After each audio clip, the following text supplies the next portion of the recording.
All right, today we're pulling back the curtain on a pretty complex financial product, the ADREX Diversified Delaware Statutory Trust.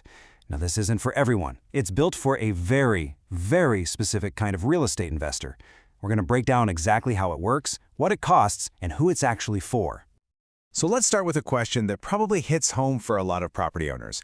You've spent years, maybe decades, building up equity in a property, but you're just done.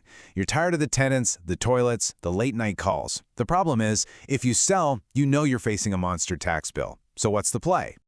And that right there, that is the exact dilemma this whole thing is designed to solve. It's for the property owner who's ready to hang it up, who wants to go from being an active landlord to a totally passive investor, but without writing a massive check to the IRS.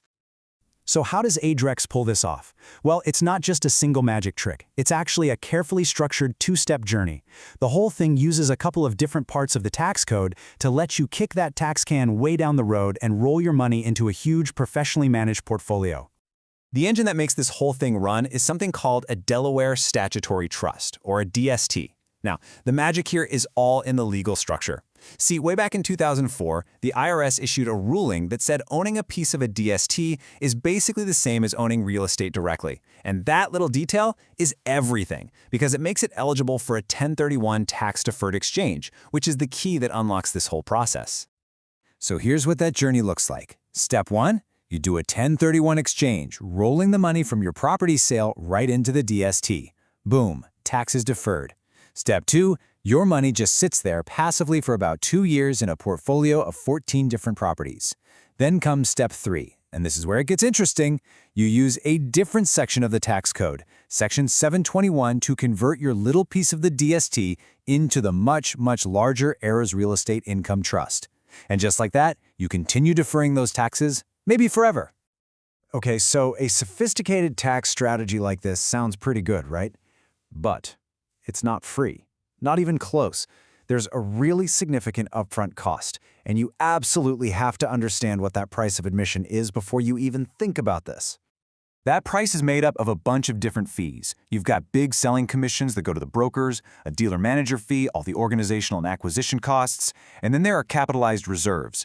They have to set money aside because once a DST is up and running, it can't raise any more capital. And all of this gets taken right off the top of your investment. And when you add it all up, the total hit can be as high as 13.5% of your money. Let that sink in. That is a massive haircut before your investment has even had a chance to do anything. Let's put that into real dollars, because that's where it really stinks. For every $1 million you put in, up to $135,000 of it might never even touch the real estate. It just evaporates into fees and transaction costs. This creates something called economic drag. What does that mean? Well, even if the investment is spinning off a nice 5% cash yield every year, it could still take you almost 3 years just to get back to even, just to earn back the fees you paid on day one. For all that time, you're not getting a return on your capital, you're just getting a return of your capital. So, you've paid that steep price of admission. What happens now? Well, now you begin your journey inside what the source material calls a walled garden. You've essentially traded your freedom and control for a very rigid, very restricted path forward. And you can see just how high those walls are. The second you invest, your money is completely locked up. It's illiquid. For 2 solid years, there is no way out, no exit. Then, at that 24-month mark, you get your first shot at converting. But even then, trying to get cash is tough. And even once you're in the final REIT, cashing out is capped and can be shut down at any time. But here's the trade-off. Here's the big reward for giving up all that freedom. At that 2-year mark, your investment completely transforms.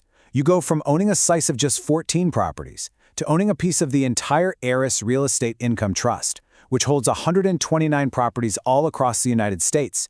That is a gigantic leap in diversification. So, when you get to that 2-year crossroads, what are your choices? Well, Path A is the road they paved for you. It's the smooth, tax-free conversion into the big REIT. It's what the whole structure is designed for. Path B, the cash-out option, well, they make that road intentionally rocky and painful. It triggers taxes. They slap you with a 5% cash election fee, and they cap how many people can even take that exit. They're basically shouting, "Don't go this way." So let's just recap the constraints here because they are significant. You have zero control. None. The sponsor makes all the decisions. Your money is locked up, totally illiquid for years.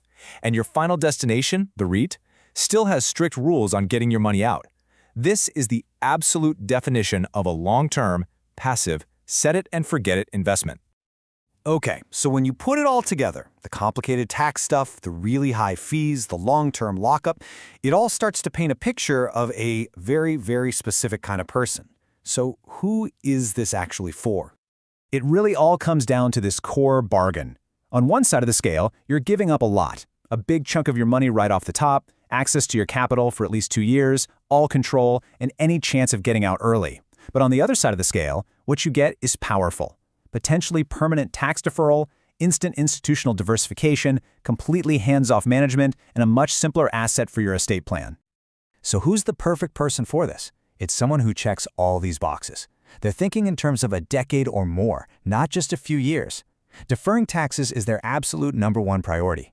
They are 100% finished with being a landlord, they need a simple way to pass their wealth on, and most importantly, they can afford to have this chunk of money locked away in a vault for a very, very long time. And that really brings us to the ultimate question you have to ask yourself. Look, this product offers a pretty powerful turnkey solution for some of the biggest headaches in real estate: taxes, management, and estate planning. But that solution comes at a brutally steep cost, both in fees and in the total loss of your flexibility and control.